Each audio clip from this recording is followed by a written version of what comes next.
I'm going to give you some examples of how to use our new derivatives of inverse trigonometric functions that, I don't know, maybe you've memorized, maybe you haven't. So either way, you should still be able to find the derivatives of inverse trigonometric functions using implicit differentiation. That's what we did in part 1. And you're going to use those derivatives in more complex derivatives. Now, I'm going to present you with two ways to do them. But watch out. Many of my students aren't clear on the difference between reciprocal, inverse, cofunctions in trigonometry. They all feel kind of like the idea of opposite, so you just kind of have to watch out.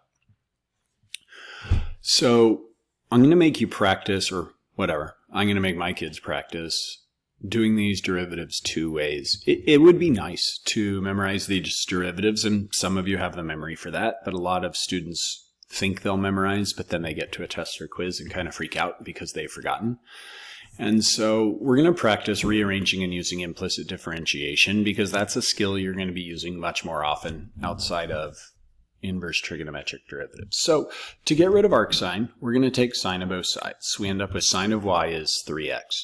And you'll notice there's nothing there you're not going to remember to take the derivative of, right? Derivative of sine, cosine, no problem. Derivative of 3x with respect to x is just 3. Don't forget about your chain rule, dy dx, when you're taking the derivative of sine of y. So we want dy dx, which is just going to be 3 over cosine of y. And if we want cosine of y, well, we're going to need a triangle. So this angle is defined by what we were given, arc sine of 3x, and you can think of that as 3x over 1. You might also want to look just sine of y is equal to 3x, meaning if we take sine of this angle, we'll get the ratio 3x, I guess, over 1. And if we want to take cosine of this angle y, we'll need the adjacent side length, which is going to be square root of the hypotenuse squared, 1, minus the adjacent side, 3x, all squared. So I'm going to write that just one stage, 9x squared. And so cosine of this angle y is just the adjacent side, this square root, divided by 1. So we'll just write that square root. I guess just recopy the 3, recopy the dy dx. So that's your most reliable bet long term. Okay? If you're going to use the rules that we proved in part 1, well, the derivative of inverse sine is 1 over the square root of 1 minus the input squared. And then that input is 3x, which has a rate of change of 3, or you could say chain rule there. I guess one thing to watch out for when we do the chain rule the long way, it's kind of been a while, we can kind of think of this big chunk as dy du, and this big chunk as du dx. And the reason I'm telling you this chain rule 3 gets multiplied by, shoot, that's not what I wanted to do, gets multiplied by everything. It does not get multiplied kind of down by the 3x squared we just wrote. Okay, erase all that. We're going to rearrange to make it pretty. Yeah, and you'll notice we get the exact same 3 over the square root of 1 minus 9x squared, and we should. Okay, so let's do that again, kind of two ways to show you the difference. This is the one you most want to practice. I know that's probably not the case, because you're saying, well, I don't want to write that. I know, but you want to learn this long term. So tangent of both sides gives us tangent of y is 2 over x. Much easier looking derivative here. The derivative of tangent of y is secant squared y, chain rule dy dx, and the derivative of 2 over x is negative 2 over x squared.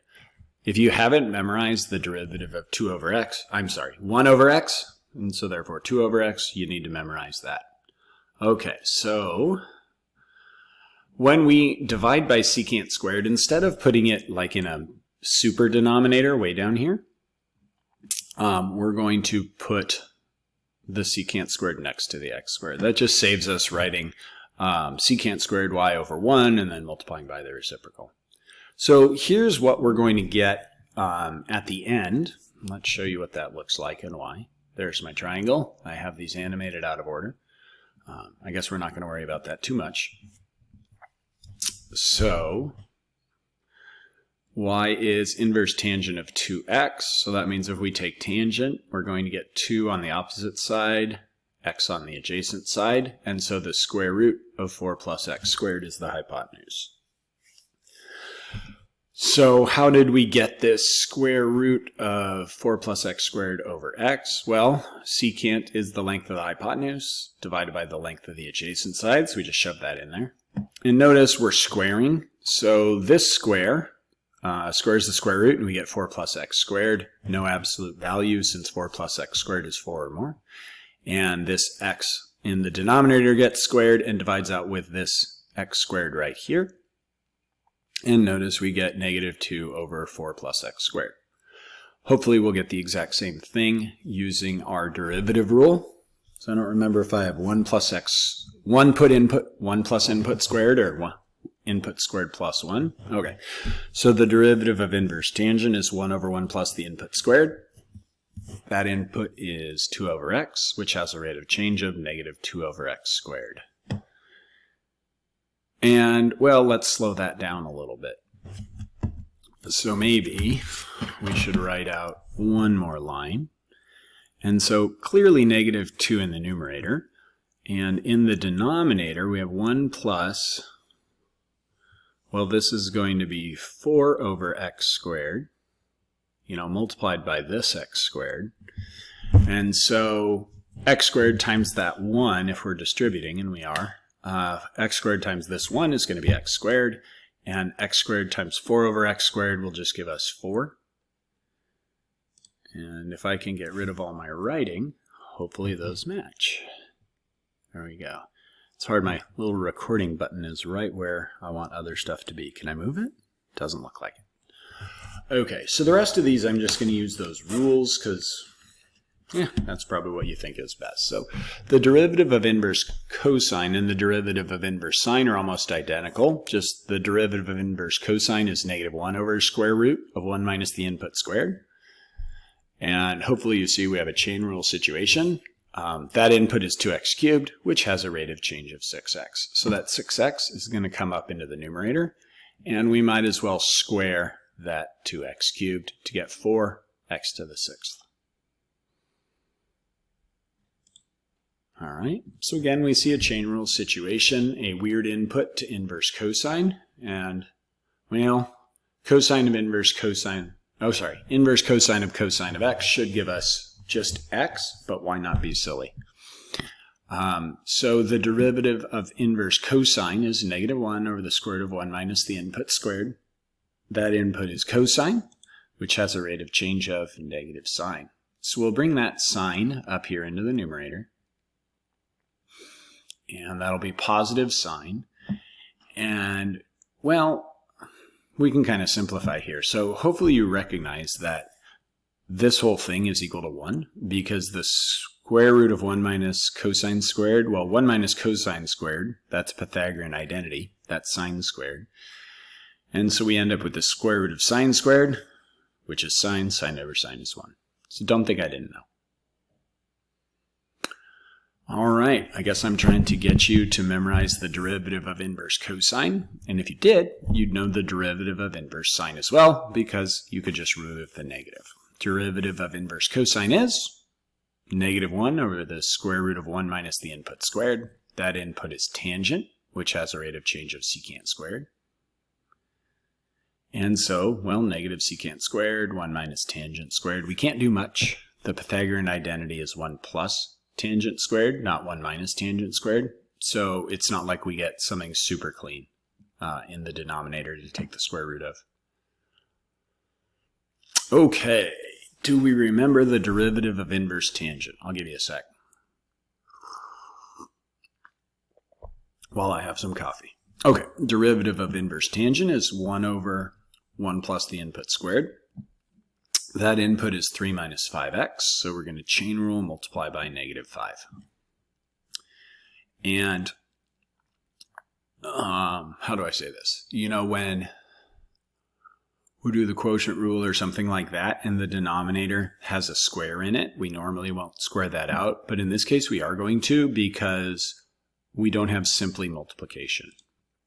So we'll multiply out 3 minus 5x all squared, and then we'll just combine the 1 and the 9. And that's kind of your best bet scenario there. All right, so a little bit different. Can we find the equation of the tangent line to inverse secant of x at x equals 2? I guess first thing is 2 part of the domain of inverse secant? It is. You can think of this as the ratio of 1/2 being part of the input to inverse cosine, so that definitely works out. Do you have the derivative of inverse secant memorized? You know there's a 1 in there, and you know there's a ratio in there. This is the weird one that has the absolute value of x out front. And the other thing is it's square root of x squared minus 1. In this case, the x is the hypotenuse. I don't know, that's just the way my brain works. Okay, so then we'll say using x equals 2. That's some good notation there. And we get 1 over 2 root 3. And okay, tangent line, not normal line. That's pretty straightforward. So I say let's use point slope form. I don't know, you guys always, sorry, I always forget the things I do. I don't know, most students really like, for some reason, probably because their pre-calculus teachers made them do it so much, rationalizing these ratios. You don't really have to. Anyways, we're also going to need the y value. So inverse secant of 2 is pi thirds. There's a domain restriction there. We are only looking at angles between 0 and pi. So we want an angle between 0 and pi where cosine is equal to 1/2, or an angle between 0 and pi where inverse secant is equal to 2, and that's pi thirds. So anyways, we're going to write y minus that pi thirds is equal to this slope we found, 1 over 2, and also over root 3 times the quantity x minus 2. And it's always a really good idea to label all your work. Organize your thoughts means, organizing your work means you're organizing your thoughts. So I'm going to write tangent line to inverse secant of x at x equals 2. There's no way anybody could possibly misunderstand what I've written. All right, let's get some other derivative rules in here. So x squared inverse sine of 2x. Let's think about structure for a second. What are we going to have to deal with first? I don't know, I like to use the phrase outside. The thing that's the most outside, the thing you have to deal with first is this multiplication. So overall, we have a product rule situation of x squared being our first function and inverse sine being the second function. Once we get to the derivative of inverse sine, and that's our new derivative rule, we also have a chain rule situation going on there. So the derivative of a product of two functions is the first function, x squared, times the derivative of the second function. And I'm just going to leave a blank. I'll come back and fill that in because I'm pretty good at copying the second function, inverse sine of 2x, times the derivative of the first. The derivative of x squared is 2x. So derivative of inverse sine is 1 over the square root of 1 minus the input squared. That input is 2x, which has a rate of change of 2. Okay, so I guess we're just going to, nothing's really going to simplify. I think I'm just going to put this 2 and x squared in the numerator and call it a day. Oh yeah, we might as well recopy this 2x out in front of the inverse sign. Okay, what are we going to deal with here? No surprise, right after the product rule, we have to deal with the quotient rule. And you'll notice when we're doing the derivative of the numerator as well as the derivative of the denominator, we're going to have to use the chain rule again. So the derivative of a quotient of two functions is the denominator, inverse cosine of 2x, times the derivative of the numerator. Derivative of cosine is sine, still of 3x, chain rule times 3, minus the numerator, cosine of 3x, times the derivative of the denominator, leave that blank for a second, over the denominator squared. And this is probably the best way to write the denominator squared, because this minus 1 telling us inverse cosine, we don't want to combine that and write a negative 2. That would turn it into an exponent, not an inverse. Anyways, right here we need the derivative of inverse cosine. I think this is the fourth time you've seen it. Derivative of inverse cosine is negative 1 over the square root of 1 minus the input squared. That input is 2x, so chain rule times 2. We can't really clean up much. If you want to, we could make, this minus and this minus a positive, 2 cosine of 3x over this weird square root, but I don't know. This is ugly for ugly's sake and seeing if you can deal with a bunch of rules at the same time. All right, I think this is our last one. So we're going to differentiate inverse tangent of xy with respect to x. And hopefully you recognize that this is implicit differentiation with this xy inside of inverse tangent. So we'll use our inverse tangent rule, chain rule on xy, and we're going to have an extra dy dx when we're taking the derivative of y.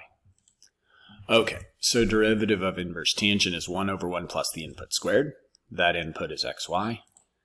And the derivative of a product of two functions is the first function x times the derivative of the second function. The derivative of y is dy dx, plus the second function y times the derivative of the first. The derivative of x is 1. And again, we can't really do much simplification, so we'll just leave it there.